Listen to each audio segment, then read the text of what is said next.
¿El doctor? El doctor Chapatín. Estamos en manos del doctor Chapatín. Saludos a todos. Todo continúa en el año 1959, en la Ciudad de México, durante la grabación de la escena 42 de uno de los episodios del popular programa de Viruta y Capulina. En ese momento, un asistente llamado Gonzalo se acerca al director para informarle que la actriz asignada a la escena no podrá presentarse, ya que ha reportado estar enferma. Ante esta situación inesperada, el director llama a Roberto y le ordena que elimine la escena de la novia y escriba una nueva que permita completar el capítulo. Roberto, visiblemente nervioso, acepta la tarea, pues será la primera vez que se encargue de una reescritura tan importante. Sin embargo, el director le expresa su confianza, lo cual le infunde algo de seguridad. También pedirle, por favor, que escriba algo para que todo esto siga funcionando. ¿Así de fácil? Usted puede. Entonces, vemos a Roberto sumergirse en el proceso creativo. Se sienta a escribir mientras su mente se activa y busca inspiración, acompañado por el humo de sus cigarrillos. Poco después, entrega su propuesta al director, quien, al leerla tan solo una vez, queda gratamente sorprendido. Con admiración le expresa que ha demostrado un talento excepcional con la pluma, y llega incluso a compararlo con Shakespeare por la calidad de su lenguaje y su sensibilidad narrativa. Con tono afectuoso, bromea con los presentes al decir que, al parecer, han contratado a un pequeño Shakespeare, o más bien a un Shakespearito. El apodo arranca sonrisas en el set y de forma espontánea todos lo adoptan con cariño, bautizando formalmente a Roberto con ese nombre. Gonzalo, tenemos aquí todo un pequeño Shakespeare. Todo un Shakespearito. Sí, señor. Eso. Ya tienes nuevo nombre, chaparro. Al terminar su jornada, Roberto se dispone a marcharse. Sin embargo, al ver que ha comenzado a llover y que Gonzalo no lleva paraguas, le ofrece compartir el suyo. Gonzalo acepta el gesto y al despedirse, vuelve a llamarlo por el apodo. Esta vez lo pronuncia como Chespirito, una variante que modifica ligeramente las primeras letras. Para sorpresa de Gonzalo, esa nueva forma complace profundamente a Roberto, quien sonríe al escucharla, pues le gusta cómo suena. Muchas gracias, Chespirito. Usted es la pura ley. Me gusta cómo suena así, con Che. Chespirito.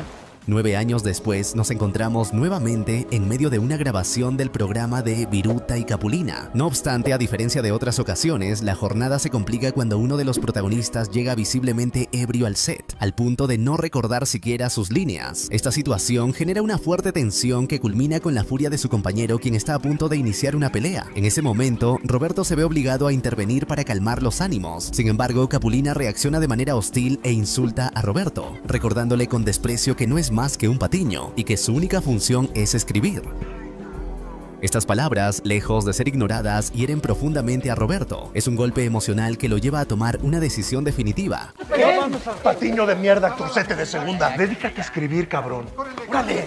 Ha llegado el momento de renunciar. Ya en casa le cuenta lo sucedido a su familia. Graciela, su esposa, quien además está embarazada nuevamente, le escucha con preocupación. Le recuerda que, aunque en su momento comprendió su decisión de abandonar la ingeniería para seguir sus sueños, no logra entender por qué ahora vuelve a dejarlo todo. Roberto le explica que, después de tantos años de esfuerzo, está cansado de las humillaciones constantes en su lugar de trabajo. Aún así, Graciela le pregunta con inquietud cómo planea cubrir el tratamiento de quimioterapia de su madre si se queda sin empleo. Roberto responde que buscará una solución con sus hermanos y le asegura que tiene un plan. Continuará trabajando, pero por su cuenta, desarrollando el tipo de comedia que realmente desea hacer. No solo pretende escribir, sino también formar parte del elenco de actores. Su amigo Sergio, solidario con sus aspiraciones, lo apoya sin reservas. Como muestra de respaldo, incluso se une a él en un pequeño ejercicio de actuación, interpretando a dos vaqueros del viejo oeste que conversan entre muecas y gestos exagerados, celebrando con humor y entusiasmo esta nueva etapa que Roberto está decidido a comenzar.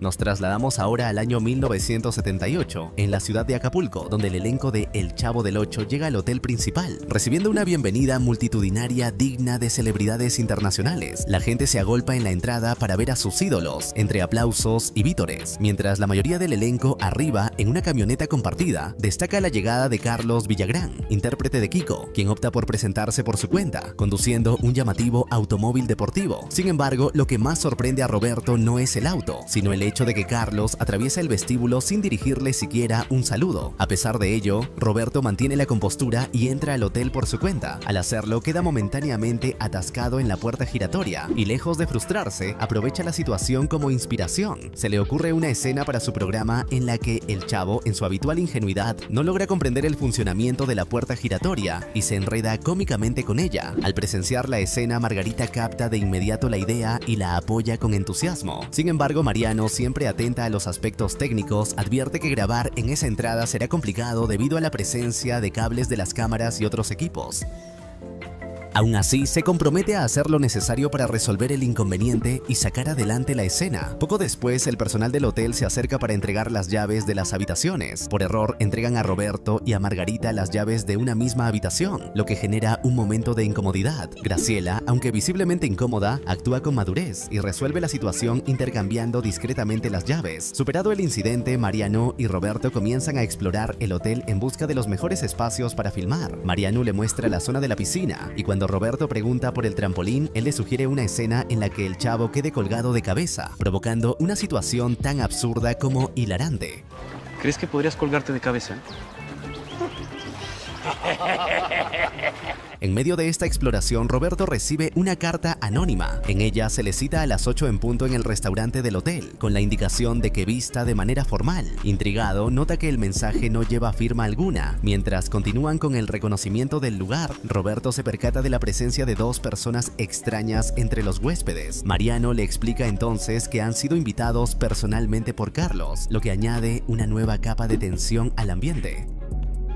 Por otro lado, vemos a Carlos Villagrán conversando animadamente con Ramón Valdés a orillas de la piscina. A medida que el alcohol surte efecto, ambos se relajan y Carlos termina confesándole a Ramón que tiene en mente un nuevo programa en el cual él mismo será el protagonista, pero con Don Ramón como figura central. Además, le expresa su inconformidad con la situación actual del elenco, pues considera que Roberto se comporta como si fuera la única estrella del programa, sin dejar espacio para que los demás brillen. Según Carlos, esta actitud perjudica al grupo, ya que, en su opinión, el público adora tanto a Don Ramón como a él, quizás incluso más que a Roberto. Ramón, sin embargo, no se deja llevar por la emoción del momento y responde con fidelidad. Le deja claro a Carlos que él sigue siendo un ferviente seguidor del Necaxa, como una muestra simbólica de lealtad hacia Roberto. Aún así, Carlos insiste, le reitera que tiene la intención de abandonar El Chavo del Ocho y le pide a Ramón que se una a su nuevo proyecto, pero Ramón, con sabiduría, le advierte que eso sería una mala decisión. Si Kiko se marcha, todos en el programa saldrán perdiendo. Por esa razón, decide rechazar la propuesta, al menos por el momento.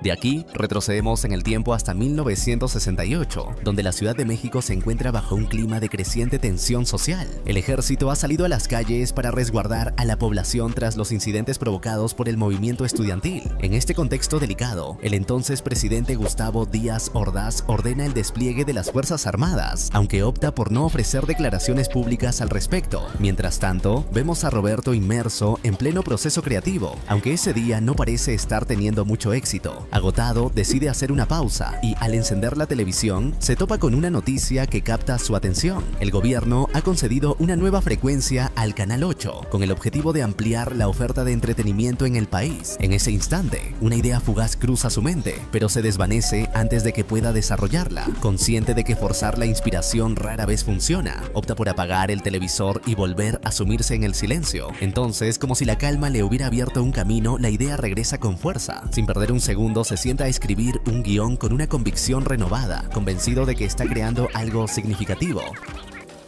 Al día siguiente, motivado y determinado, se presenta en las instalaciones del Canal 8. Su primera parada es la oficina de su amigo Sergio Peña, pero al llegar descubre que este no se encuentra en ese momento. Decide entonces esperar pacientemente. Mientras tanto, observa un programa de humor que se transmite en uno de los monitores del pasillo. El contenido gira en torno a frases semanales y, aunque no lo impresiona demasiado, le sirve para reflexionar sobre el tipo de comedia que él desea proponer. Las horas transcurren y Roberto se convierte en el único que permanece esperando en la antesala. Graciela. En un intento por obtener información, se dirige a la secretaria de Sergio, quien simplemente repite que no sabe a qué hora regresará. Sin muchas opciones, Roberto decide seguir esperando. Es en ese momento cuando se reencuentra con Rubén Aguirre, a quien no veía desde hace tiempo. Rubén no lo reconoce al principio, pero cuando Roberto le recuerda que trabajaron juntos en Comediantes sin Melodías, finalmente lo identifica, exclamando su apodo, Chespirito. Con la confianza renovada por el encuentro, Rubén le comenta que ahora trabaja como subgerente de contenido en el canal. Roberto aprovecha la ocasión para explicarle que ha venido con varias propuestas de comedia y que busca una oportunidad para presentarlas.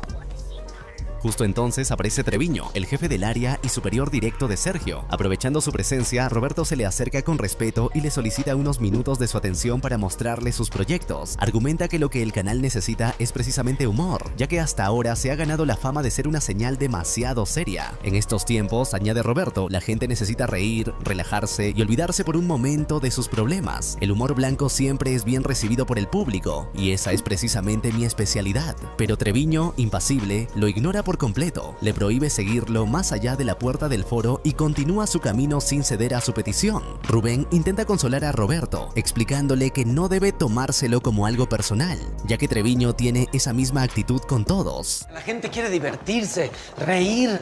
El humor blanco siempre es bienvenido y esa, señor, es mi especialidad. Ok, muy bien, suficiente. Hasta aquí llegaste, el señor no puede pasar.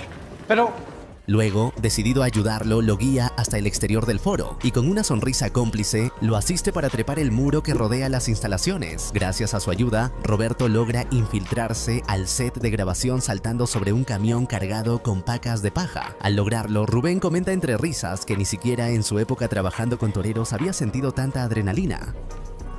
Mientras tanto, en el interior del foro, Treviño se encuentra regañando a Sergio por lo anticuado de la barra de noticias del canal, señalando que necesitan renovar urgentemente su contenido. En ese preciso momento, Roberto irrumpe junto a Rubén. Al verlo, Sergio lo recibe con un fuerte abrazo, fraternal y sincero. Sin perder tiempo, Sergio presenta a su amigo ante Treviño con palabras cargadas de entusiasmo. Aquí tienes a una joya del humor nacional, talento puro aunque algo chaparro y feo. Rubén también interviene para respaldar a Roberto, lo que finalmente persuade a Treviño de concederle una oportunidad. Sin embargo, le advierte con frialdad que solo dispondrá de 20 minutos para presentar sus ideas. Roberto, sin vacilar, anuncia que ha desarrollado 3 propuestas originales, pero al escuchar la cantidad, Treviño responde con sorna y recorta su tiempo a 15 minutos. Ya en la oficina de Treviño, Roberto procede a exponer su primera propuesta, una comedia en la que interviene un personaje llamado Charro, un hombre de carácter fuerte y bigote prominente que, en medio de una pelea por el amor de una mujer con otro personaje llamado Figurín, termina arrancándose accidentalmente el bigote. La situación absurda y visualmente cómica arranca carcajadas espontáneas de Rubén y Sergio, quienes lo apoyan con entusiasmo. Sin embargo, Treviño se mantiene impasible. Con expresión seria, deja en claro que la idea no lo convence, argumentando que resulta demasiado simple para el tipo de contenido que buscan. Lejos de desanimarse, Roberto decide presentar una segunda propuesta, mucho más elaborada y ajustada al contexto sociopolítico del momento. Habla entonces de un personaje al que ha llamado El Ciudadano, un hombre común, bondadoso, con un agudo sentido del humor y una gran capacidad para hacer reflexionar al público sin dejar de hacerlo reír. Explica que se trata de un personaje ideal para los tiempos turbulentos que atraviesa el país, pues su comedia blanca y crítica social podría conectar profundamente con las masas. Esta vez Treviño se muestra más receptivo. Tras meditarlo unos segundos, asiente y da su aprobación. Más tarde vemos a Roberto reunido con Graciela para compartirle la noticia. Ha sido contratado por el Canal 8 y además interpretará él mismo al protagonista del piloto, quien llevará por nombre El Ciudadano Gómez. les gustó. Y yo voy a actuar en el piloto, le voy a dar vida a mi propio personaje. Yo soy el Ciudadano Gómez. ¿En serio? Pues eso era lo que querías, ¿no? ¿Qué Gómez que adivinas? Aunque admite que por ahora no puede negociar un buen salario, sabe que esa será una batalla que deberá librar en el futuro, cuando el proyecto demuestre su potencial. Con el paso del tiempo, Roberto comienza a cosechar los frutos de su esfuerzo. Su popularidad como actor va en aumento y un día llega a casa conduciendo un automóvil nuevo. Sin embargo, se trata en realidad de un coche de segunda mano que aún está en proceso de pago, pero que representa simbólicamente el inicio de una nueva etapa para él y su familia. No los vaya a atropellar.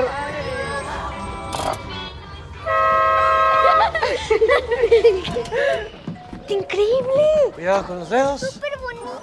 Regresamos a Acapulco, en 1978, donde vemos a Rubén y Edgar conversando junto a la piscina del hotel. Rubén le comenta que habló recientemente con Roberto, quien le expresó su preocupación por la salud de Edgar. Le advirtió que, aunque aún es joven, si continúa con sus malos hábitos podría sufrir consecuencias graves a futuro, especialmente relacionadas con el corazón, lo que pondría en riesgo no solo su bienestar, sino también su permanencia en el programa. Edgar reconoce que Roberto tiene razón, debe cuidar su salud y bajar de peso. No obstante, le molesta que la principal preocupación de su colega parezca ser su utilidad dentro del programa, más que su bienestar personal. Rubén intenta tranquilizarlo, pero Edgar confiesa que tiene un mal presentimiento respecto a ese viaje. Su sexto sentido le indica que algo grave está por suceder, aunque no puede explicarlo del todo. Mientras tanto, Roberto y su hermano Godínez recorren los pasillos del hotel, conversando animadamente. En un momento, Roberto le comenta la misteriosa carta que recibió, una invitación anónima a una cena formal. Godínez sugiere que tal vez fue enviada por Graciela, pero Roberto descarta la idea de inmediato. Si su esposa hubiese querido invitarlo, se lo habría dicho en persona. Más bien, sospecha que la misiva podría haber sido escrita por los amigos de Carlos, o incluso por alguien como Margarita. Godínez, intentando hacer entrar en razón a su hermano, le recuerda que no debe inmiscuirse en relaciones ajenas ni dejarse llevar por suposiciones. Insiste nuevamente en que todo podría haber sido una estrategia de Graciela para reconquistarlo. Ante eso, Roberto se rinde con una sonrisa, acepta la posibilidad y declara que se preparará para la ocasión, luciendo más atractivo que nunca. Volvemos al año 1968, durante la grabación de El Ciudadano Gómez. La filmación se ve abruptamente interrumpida cuando Graciela irrumpe en el set con urgencia. Ha llegado para informarle a Roberto que la salud de su madre ha empeorado gravemente. Sin perder tiempo, Roberto acude a su casa, donde se encuentra con sus hermanos. Tras un saludo contenido por la tensión del momento, se dirige al cuarto de su madre, quien, visiblemente debilitada por la enfermedad, lo confunde con su esposo Francisco. Solo cuando Roberto se acerca con suavidad y le habla al oído, ella logra reconocerlo, y por un breve instante, la lucidez le devuelve la emoción de ver a su hijo querido. En ese momento, su madre le expresa con profunda emoción cuánto necesitaba verlo. Le confiesa que, en esta etapa de su vida, Roberto se parece cada vez más a su padre, especialmente por la intensidad de su mirada. Ambos, le dice, llevan el arte en las venas, como un legado imborrable que los une más allá del tiempo. Sin embargo, le advierte que ese don no siempre será una bendición. Con voz serena pero firme, le dice que debe aprender aquello que su padre jamás logró comprender, que nunca debe alejarse de las personas que lo aman por perseguir fantasmas nacidos de su imaginación. Le pide que se asegure de que todo lo que haga en su vida, cada paso que dé, valga verdaderamente la pena. Tú no te alejes de la gente que te ama y asegúrate de que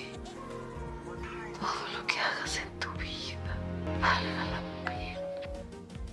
Dichas estas palabras, su madre exhala su último aliento. Roberto, con lágrimas en los ojos, permanece en silencio mientras acaricia con ternura el rostro de su madre, despidiéndose con el corazón desgarrado.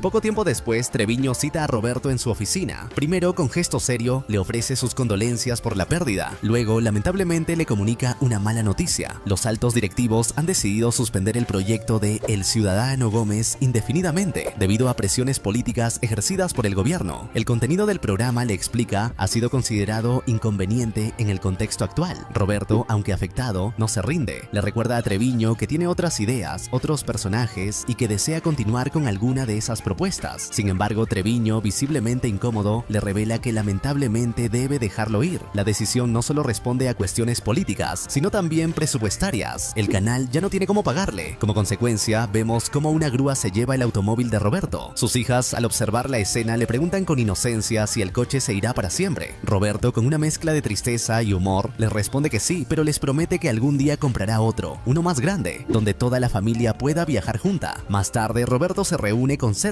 quien le confiesa que, aunque logró conservar su propio puesto, no pudo hacer nada por ayudar a otro colega cercano. Roberto, con su carácter resiliente, desvía la conversación hacia lo creativo. Le recuerda a Sergio la idea del personaje anciano que tanto le entusiasmaba. Sergio, con una sonrisa, reconoce que es una propuesta prometedora. Está tan convencido de su potencial que propone ir más allá de la autoridad de Treviño y presentar directamente el proyecto a su superior, el señor Vargas. No obstante, le advierte que esta será la última oportunidad. Si fracasan esta vez, no habrá una segunda. La apuesta es alta y deben estar preparados para asumir todas las consecuencias. Esa misma noche, en la intimidad de su hogar, Roberto se entrega a la preparación del personaje. Practica frente al espejo, encarnando al peculiar Dr. Chapatín, un médico anciano, sarcástico, entrañable y lleno de ocurrencias. Mientras ensaya sus líneas en voz alta, despierta a su hija, quien al ver la silueta de un extraño en la penumbra de la casa, grita asustada creyendo que se trata de un ladrón. Roberto se quita rápidamente parte del disfraz y le muestra su rostro. Con una sonrisa le explica tanto a ella como a Graciela que, a partir de ahora, están en manos del gran Dr. Chapatín. ¿El doctor? El doctor Chapatín. Estamos en manos del doctor Chapatín. Les dice casi como una promesa que si ese personaje logra triunfar podría ser la solución a todos sus problemas.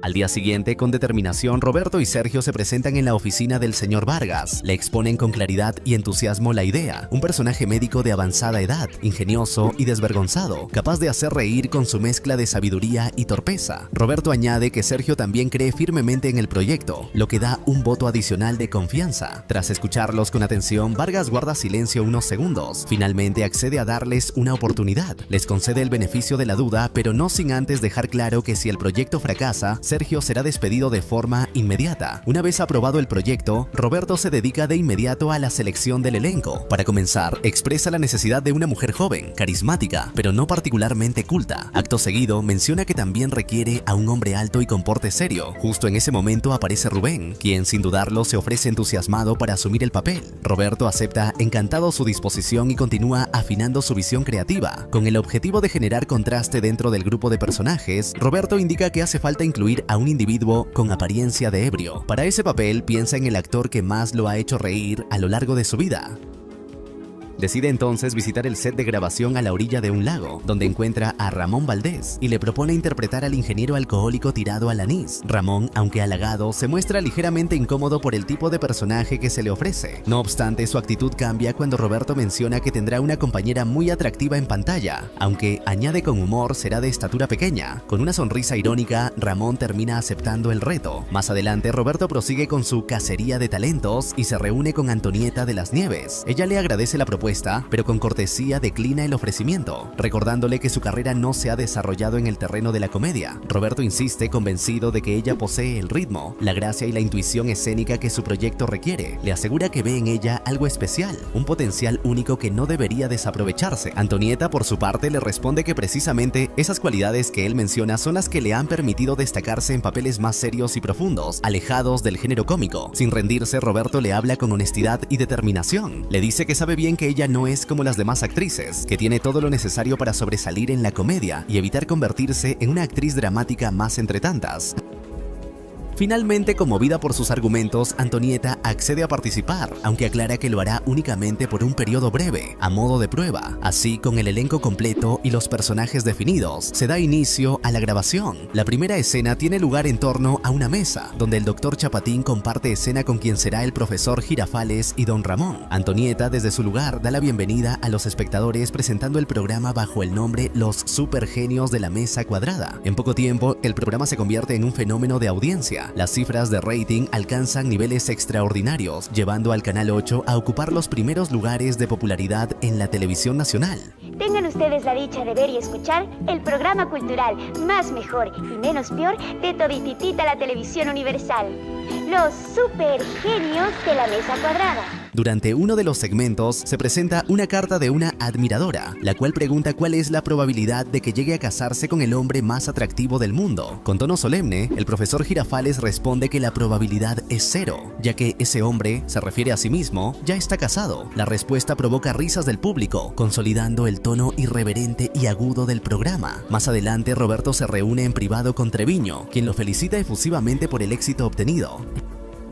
Le informa que, gracias al impacto del programa, los directivos del canal han decidido apostar por la comedia de forma más agresiva, con la intención de asestar un golpe certero a la competencia. Para ello, le sugieren que en sus próximas emisiones incorpore chistes y burlas dirigidas a otros canales, incluyendo el que cuenta con la participación de un actor conocido como Jamaica. Roberto, algo incómodo con la sugerencia, expresa que no le agrada la idea de ridiculizar a sus colegas. No obstante, Treviño lo interrumpe y le recuerda con tono firme que, al igual que todos en la empresa, él también debe seguir seguir órdenes. Aquí nadie está por encima de los lineamientos del canal, le advierte. Así, en el siguiente episodio de Los Supergenios de la Mesa Cuadrada, vemos a Antonieta leyendo una carta sobre un actor de un canal rival. Acto seguido, el Dr. Chapatín, con su característico sarcasmo, comenta que ese actor tiene un talento tan soporífero que su actuación le provoca sueño. La risa del público no se hace esperar, mientras el programa continúa consolidando su fama, aunque no sin levantar ciertas controversias en el camino. Sin embargo, en esta ocasión, cuando Roberto y su familia se sientan a ver el programa, él es testigo de una escena que le resulta desalentadora. Sus hijas se muestran aburridas e indiferentes, incapaces de comprender los chistes. Al poco tiempo, pierden el interés por completo y prefieren irse a jugar con sus juguetes. Graciela, notando la decepción en el rostro de su esposo, intenta consolarlo con una sonrisa, asegurándole que su mirada no refleja lo que él cree. Pero Roberto, que conoce bien a su familia, sabe que no es cierto. Sin decir una palabra, toma el control remoto y apaga el televisor. La historia nos lleva nuevamente a 1978, en Acapulco, donde vemos a Roberto presentándose en un restaurante. De pronto, frente a él aparece Margarita, lo que indica claramente que fue ella, o eso parece, quien le envió la misteriosa carta. Roberto se acerca a su mesa y con tono mesurado le dice que lo que hizo fue una completa locura. Sin embargo, justo en ese momento llega Mariano, quien se une a ellos con gesto curioso y pregunta de qué están hablando. Margarita, sorprendida y sin saber qué decir, guarda silencio. Roberto, hábil para desactivar la tensión, improvisa asegurando que se refería a la locura de la experiencia vivida en el hotel. Esto es una locura. ¿Qué es una locura? Estar aquí, en Acapulco, gracias al patrón. Mientras intenta calmar los ánimos, algo llama su atención. En una mesa cercana, acaba de llegar Graciela. La sola presencia de su esposa lo descoloca y todo parece indicar que fue ella, y no Margarita, quien en realidad escribió las cartas. Roberto se une a la mesa de su esposa, esperando confirmarlo, pero pronto descubre que Graciela también recibió una carta anónima, sin firma. El desconcierto se disipa cuando, de manera inesperada, un grupo de mariachis rodea su mesa y comienza a cantar. En medio de la música aparecen también sus hijos, completando así el cuadro de una familia reunida. Roberto, visiblemente conmovido, sonríe. A lo lejos, desde su mesa, Margarita los observa con celos apenas disimulados. Regresamos entonces a 1969, en la Ciudad de México. Roberto llega a casa visiblemente molesto y arroja con fuerza sus escritos sobre el escritorio. Poco después, Graciela se acerca preocupada, preguntándole qué ha sucedido. Él le revela que acaba de renunciar a su trabajo porque ya no se siente cómodo con la dirección que ha tomado el programa Los Supergenios de la Mesa Cuadrada. Confundida, Graciela le pregunta cómo es posible que renuncie después de todo lo que han logrado. Roberto le explica que no desea continuar haciendo humor a costa de personas reales. Ese tipo de comedia, le dice, no solo es efímera, sino que ni siquiera es comprendida por sus propias hijas. Tarde o temprano, asegura, ese estilo quedará obsoleto. Graciela, aunque intenta comprenderlo, le suplica que no vuelva a renunciar, al menos no ahora. Pero Roberto es firme, le dice que no puede actuar en contra de sus principios una vez más, que está obligado a mantenerse fiel a sus convicciones. Graciela, frustrada, lo acusa de actuar con egoísmo, sin pensar en la estabilidad de la familia. Roberto, con voz serena pero decidida, le promete que todo mejorará a largo plazo. Le recuerda que solo intenta vivir de acuerdo con las enseñanzas de su madre, hacer que su vida y su trabajo verdaderamente valgan la pena. Graciela entonces le pregunta qué harán a partir de ahora. Él, sin ofrecer una respuesta concreta, simplemente dice que seguirán trabajando y que pase lo que tenga que pasar, pero sus palabras, carentes de un plan real, no logran tranquilizarla. Molesta, se aleja de su lado, al menos por el momento. Lejos de rendirse, y ahora a solas, Roberto se deja caer en su silla con la mente agitada. Es entonces cuando un pequeño chapulín cruza lentamente sobre sus papeles esparcidos en el escritorio. El simple insecto le provoca una sonrisa inesperada. En ese instante, una chispa creativa se enciende en su interior. Acaba de tener una idea que, sin saberlo aún, cambiará su destino.